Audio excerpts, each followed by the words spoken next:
Hi നമസ്കാരം. Cinema കാഴ്ചയിലേക്ക് എല്ലാവർക്കും സ്വാഗതം. ഭയം, ഭക്തി, ബഹുമാനം, മാഡ്നസ്. അതായത് ഇതിനകത്ത് ലോജിക്കൊന്നുമില്ല, ചിന്തിക്കുകയൊന്നും ചെയ്യേണ്ട. നമ്മുടെ ബുദ്ധിയൊക്കെ വീട്ടിൽ വെച്ചിട്ട് നേരെ വരിക, 2.5 മണിക്കൂർ തിയേറ്ററിൽ കയറിയിരിക്കുക, കാണുക, അനുഭവിക്കുക, ഇറങ്ങിപ്പോവുക. ഇതായിരുന്നു വലിയ പ്രതീക്ഷയുള്ളൊരു സിനിമ തന്നെയായിരുന്നു.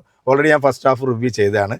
ധനഞ്ജയ് ശങ്കർ സംവിധാനം ചെയ്ത് നമ്മുടെ ദിലീപ് നായകനായിട്ടെത്തിയ സിനിമയാണ് ഭയം, ഭക്തി, ബഹുമാനം, ബബ്ബ. അപ്പോൾ എന്തായാലും സിനിമ കണ്ടിറങ്ങുന്ന ആൾക്കാർ ബബ്ബ പറഞ്ഞിട്ടാണ് ഇറങ്ങുന്നത്. ഫസ്റ്റ് ഹാഫ് റിവ്യൂ ഞാൻ ഓൾറെഡി ചെയ്തതാണ്. മറ്റൊരു പ്രധാനപ്പെട്ട ഒരു കഥാപാത്രം ക്യാമിയോ റോളിൽ നമ്മുടെ ലാലേട്ടൻ ഈ സിനിമയ്ക്ക് എത്തുന്നുണ്ട്. അതുകൊണ്ട് തന്നെ ഒരുപാട് പ്രതീക്ഷയൊക്കെ ഉണ്ടായിരുന്നു ഈ സിനിമ കാണാനായിട്ട്. സിനിമയുടെ പ്രൊഡ്യൂസർ ഗോകുലം ഗോപാലനാണ്. റൈറ്റർ നൂറിൻ ഷെരീഫ്, ആക്ട്രസ് അതുപോലെ തന്നെ ഫാഹിം സഫറാണ്. മ്യൂസിക് ചെയ്തിരിക്കുന്നത് ഷാൻ റഹ്മാനാണ്. പിന്നെ വലിയൊരു താരനിര എത്തുന്നുണ്ട്. നമ്മുടെ ബൈജു, അതുപോലെ തന്നെ ശരണ്യ, ബാലു വർഗീസ്. ബൈജു ഇതിനകത്തൊരു സ്റ്റേറ്റ് മുഖ്യമന്ത്രിയുടെ റോളിലാണ് എത്തുന്നത്.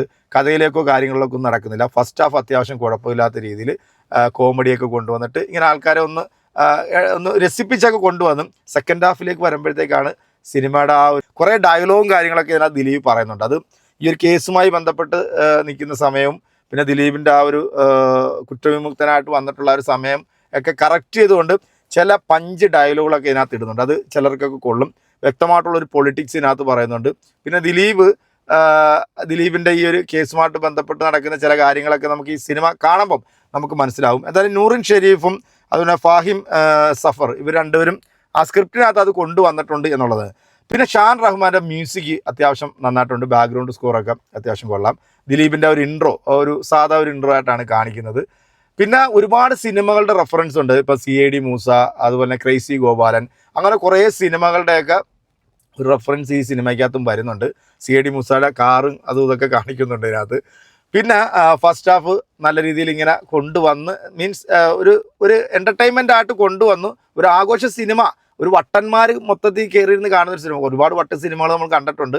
പക്ഷേ ഇത് അതിൽ നിന്നൊക്കെ ഡിഫറെൻ്റ് ആയിട്ടുള്ള ചില വട്ടന്മാരും പിന്നെ അതിൻ്റെ ഉള്ളിൽ നടക്കുന്ന ചില സംഭവങ്ങളും പെട്ടെന്ന് CM-നെ തട്ടിക്കൊണ്ട് പോകുന്നതും അവിടെ നിന്നാണ് പിന്നെ അങ്ങോട്ട് കഥ തുടരുന്നത്. കഥയിലേക്ക് ഞാൻ കിടക്കുന്നില്ല.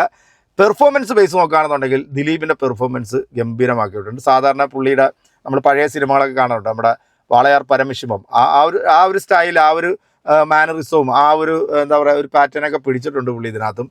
ഇൻട്രോ ഒക്കെ സാധാ ഒരു ഇൻട്രോ തന്നെയാണ്. പക്ഷെ നമ്മളെല്ലാവരും പ്രതീക്ഷയോടെ കാത്തിരുന്നത് ഈ സിനിമയിലെ ക്യാമിയോ റോൾ ചെയ്യുന്ന ലാലേട്ടൻ്റെ ക്യാരക്ടർ എന്താണെന്ന് അറിയാൻ വേണ്ടിയായിരുന്നു അല്ലേ. എന്തായാലും ലാലേട്ടനെ കാണിച്ചിട്ടുള്ള സീൻ എങ്ങനെയുണ്ടോ എന്ന് ചോദിച്ചു കഴിഞ്ഞാൽ, ലാലേട്ടനെ കൊണ്ടുവന്ന ഈ സിനിമയ്ക്കകത്ത് ശരിക്കും പറഞ്ഞാൽ ആ ഒരു ഇൻട്രോ തൊട്ടിങ്ങോട്ട് ലാലേട്ടൻ്റെ കുറച്ച് സീനുകളുണ്ട്. അതിനകത്ത് ദിലീപ് ആ സമയത്തൊക്കെ വളരെ സൈലൻ്റ് ആയിട്ടാണ് നിൽക്കുന്നത്. പക്ഷേ എന്തിനാണ് ലാലേട്ടൻ ഈ സിനിമയ്ക്കകത്ത് കൊണ്ടുവന്നതിനെ കുറിച്ചിട്ട് ഇത് കണ്ടിട്ട് എനിക്കൊരു പിടുത്തവും കിട്ടിയില്ല. കാരണം പുള്ളിയുടെ ആ ഒരു അപ്പിയറൻസും പുള്ളിയുടെ ആ ഒരു സ്ക്രീൻ പ്രസൻസൊക്കെ നല്ല ഗംഭീരമായിട്ട് തന്നെ ചെയ്തിട്ടുണ്ട്. ലാലേട്ടൻ്റെ റോളും നന്നായിട്ട് ചെയ്തിട്ടുണ്ട്. പക്ഷെ എന്തിനാണ് എന്നുള്ളതാണ് എൻ്റെ ഒരു ചോദ്യം. കാരണം ഈ സിനിമയ്ക്കകത്ത് ലാലേട്ടനെ കൊണ്ടുവന്നത് ഫാൻസുകാരെ ബേസ് ചെയ്തിട്ട് അല്ലെ ഫാൻസുകാരെ കുറച്ച് തിയേറ്ററിലേക്ക് അടുപ്പിക്കാൻ വേണ്ടിയാണോ എന്നറിയത്തില്ല. എന്താണെങ്കിലും സിനിമ കണ്ടിറങ്ങിയിട്ടുള്ള പ്രേക്ഷകരുടെ അഭിപ്രായങ്ങളൊക്കെ നിങ്ങൾ കേട്ടാണ്. ഇതെൻ്റെ പേഴ്സണൽ അഭിപ്രായമാണ്. മൊത്തത്തിൽ പറയുകയാണെന്നുണ്ടെങ്കിൽ സെക്കൻഡ് ഹാഫിനെക്കാട്ടി ബെറ്റർ ഫസ്റ്റ് ഹാഫ് എന്ന് പറയാം. സെക്കൻഡ് ഹാഫ് ബോറാക്കി കളഞ്ഞു എന്നുള്ള എന്തൊക്കെയാണോ ഇതിനകത്ത് കാണിച്ചു കൂട്ടിയെന്നുള്ളതിനെ കുറിച്ച് നമുക്ക് അതാ പറഞ്ഞ ലോജിക്കില്ല. നമ്മളിങ്ങനെ കണ്ടിരുന്ന് നമ്മൾ ഭ്രാന്ത് പിടിച്ചിറങ്ങി ഓടിക്കോണം എന്നാണ് അവർ വിചാരിച്ചതെന്നാണ് എനിക്ക് തോന്നുന്നത്. സത്യത്തിൽ ഇത് അവർ നേരത്തെ പറഞ്ഞതുപോലെ തന്നെ വട്ടന്മാരുടെ സിനിമ തന്നെയാണ്. അപ്പം വന്നവനും വട്ട്, കണ്ടവനും വട്ട്, മൊത്തത്തിൽ വട്ടായി പോയിട്ടുള്ളൊരവസ്ഥയാണ് ഈ സിനിമ കണ്ടപ്പോഴത്തേക്ക് എനിക്ക് തോന്നിയത്. ഇതിൻ്റെ പോസിറ്റീവ് വശങ്ങൾ പറയുകയാണെന്നുണ്ടെങ്കിൽ അത്യാവശ്യം മ്യൂസിക്, ബാക്ക്ഗ്രൗണ്ട് സ്കോറൊക്കെ നന്നായിട്ട് ചെയ്തിട്ടുണ്ട്. പിന്നെ പൈസ വാരി എറിഞ്ഞിട്ടുണ്ട് ഗോകുലം ഗോപാലൻ. അതിനുവേണ്ടി അവർ പണിയെടുത്ത് വെച്ചിട്ടുണ്ട്. ധനഞ്ജയ് ശങ്കറിൻ്റെ ഡയറക്ഷൻ എങ്ങനെയുണ്ടെന്ന് ചോദിച്ചു കഴിഞ്ഞാൽ പുള്ളിയുടെ ഡയറക്ഷൻ വലിയ കുഴപ്പമില്ല. പക്ഷേ ഇതിനകത്ത് പോരായ്മ എന്താണെന്ന് വെച്ചാൽ സ്ക്രിപ്റ്റിൻ്റെ വീക്ക് തന്നെ എന്നാണ് എനിക്ക് പടം കണ്ടപ്പോൾ തോന്നിയത്. മൊത്തത്തിൽ നോക്കുകയാണെന്നുണ്ടെങ്കിൽ ഒരു ആവറേജ് സിനിമയായിട്ടാണ് എനിക്കിത് തോന്നിയത്. പക്ഷേ ലാലേട്ടനെ കുറച്ചുകൂടെയൊക്കെ ഇതിനകത്ത് ബെറ്റർ ആക്കാമായിരുന്നു എന്ന് തോന്നി. അവസാനത്തെ ഒരു ക്ലൈമാക്സിൽ ഒരു ട്വിസ്റ്റൊക്കെ കൊണ്ടുവരുന്നുണ്ട്. സിനിമ ഇവിടെ കൊണ്ട് തീരുന്നില്ല. ബബ്ബ, ഭയം, ഭക്തി, ബഹുമാനം ഇനി ഒന്നും കൂടെ നമ്മൾ കാണേണ്ടി വരും തിയേറ്ററിൽ പോയി. ആ ഒരു രീതിയിലാണ് കൂടെ നിർത്തുന്നത്. ഒരു ക്യാമിയോ ഇതിനകത്ത് വരുന്നുണ്ട്. അതെന്തായാലും ഞാൻ പറയുന്നില്ല. സിനിമ കാണേണ്ടവരാണെന്നുണ്ടെങ്കിൽ സിനിമ കാണുക. കാരണം ഒരിക്കലും നമ്മൾ ഈ സിനിമ കാണരുത് എന്ന് നമ്മൾ ആരോടും പറയത്തില്ല. ഞാൻ എൻ്റെ വ്യക്തിപരമായിട്ടുള്ള അഭിപ്രായം മാത്രമാണ് ഈ സിനിമയെക്കുറിച്ച് പറഞ്ഞത്. ഇതിനകത്ത് പെർഫോം ചെയ്തിരിക്കുന്നവരെല്ലാം നന്നായിട്ട് ചെയ്തിട്ടുണ്ട്. ഇപ്പോൾ ബൈജുവിൻ്റെ ക്യാരക്ടർ മുഖ്യമന്ത്രിയുടെ ഒരു റോളാണ് ചെയ്യുന്നത്. പുള്ളി നന്നായിട്ട് ചെയ്തിട്ടുണ്ട്. ഇതുവരെ ചെയ്യാത്തൊരു ക്യാരക്ടറായിട്ട് പുള്ളി ചെയ്തിട്ടുണ്ട്. അതുപോലെ തന്നെ വിനീത് ശ്രീനിവാസൻ പൊളിയായിട്ടുണ്ട് കേട്ടോ, അത് പറയാതിരിക്കാൻ പറ്റും. ധ്യാനും വിനീതും ധ്യാനിൻ്റെയും ക്യാരക്ടറൊക്കെ നല്ല അടിപൊളിയായിട്ട് തന്നെ അവർ ചെയ്തിട്ടുണ്ട്, ഗംഭീരമായിട്ട് ചെയ്തിട്ടുണ്ട്.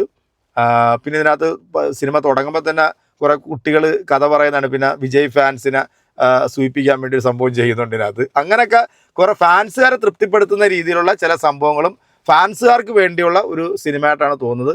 ഇനി സിനിമ പ്രേക്ഷകർ എങ്ങനെ ഏറ്റെടുക്കും എന്നുള്ളതിനെക്കുറിച്ച് അറിയത്തില്ല. എന്തായാലും സിനിമ ഇറങ്ങുന്നതിന് മുമ്പ് ചില അഭ്യൂഹങ്ങളൊക്കെ ഉണ്ടായിരുന്നല്ലോ, സ്ത്രീകൾ പടം കാണാൻ തിയേറ്ററിൽ പോകത്തില്ല. ഞാൻ ഒരു ഒറ്റ കാര്യം പറയാണ്, സിനിമയെ സിനിമയായിട്ട് മാത്രം കാണുക. നല്ല സിനിമ ആണെന്നുണ്ടെങ്കിൽ അത് തിയേറ്ററിൽ വന്ന് പ്രേക്ഷകർ കാണും, വിജയിപ്പിക്കും. സിനിമയും ഒരാളുടെ വ്യക്തി ജീവിതവുമായിട്ട് ഇതിനകത്ത് കൂട്ടിക്കലർത്താൻ ഞാൻ ആഗ്രഹിക്കുന്നില്ല. സിനിമ ഞാൻ കണ്ടു, എനിക്ക് സെക്കൻഡ് ഹാഫിനെക്കാട്ടി കുറച്ച് ഇഷ്ടപ്പെട്ടത് ഫസ്റ്റ് ഹാഫ് ആണ് എന്ന് ഇപ്പോൾ പറയാം. കാരണം ഫസ്റ്റ് ഹാഫ് ഞാൻ കണ്ടിട്ട് എൻ്റെ റിവ്യൂ ഓൾറെഡി പറഞ്ഞാണ്. അപ്പോൾ എന്തായാലും സിനിമ കണ്ടവരാണെന്നുണ്ടെങ്കിൽ നിങ്ങളുടെ അഭിപ്രായം പറയാം. എൻ്റെ വ്യൂ പോയിന്റിൽ എനിക്ക് തോന്നിയ കാര്യങ്ങളാണ് പ്രേക്ഷകരായിട്ടുള്ള നിങ്ങൾക്ക് മുമ്പ് വെച്ചിരിക്കുന്നത്. പലർക്കും പല അഭിപ്രായങ്ങളുണ്ടാകാം. എൻ്റെ ഒരു അഭിപ്രായമാണ്, എനിക്കൊരു ആവറേജ് ആയിട്ടാണ് സിനിമ ഫീൽ ചെയ്തത്. വലിയൊരു സംഭവമായിട്ടൊന്നും തോന്നിയില്ല. ലാലേട്ടനൊക്കെ വരുമ്പോഴത്തേക്ക് എന്തെങ്കിലുമൊക്കെ നമ്മൾ പ്രതീക്ഷിച്ചിരുന്നു വലിയൊരു സംഭവമായിട്ടൊക്കെ ഇത് കൊണ്ടുവരുന്നു. പക്ഷേ അതൊന്നും ക്ലൈമാക്സ് ഫൈറ്റൊക്കെ സത്യം പറഞ്ഞാൽ ഇങ്ങനെ ഇരുന്ന് പോകും. നോ ലോജിക് എന്ന് പറയുന്ന സാധനം കൊണ്ടുവരരുത്. Madness, only madness. അപ്പോൾ ഭയം, ഭക്തി, ബഹുമാനം. കണ്ടവരാണെങ്കിൽ നിങ്ങളുടെ അഭിപ്രായം കൂടെ ഒന്ന് അറിയിക്കുക. അടുത്തൊരു വീഡിയോ കാണാം.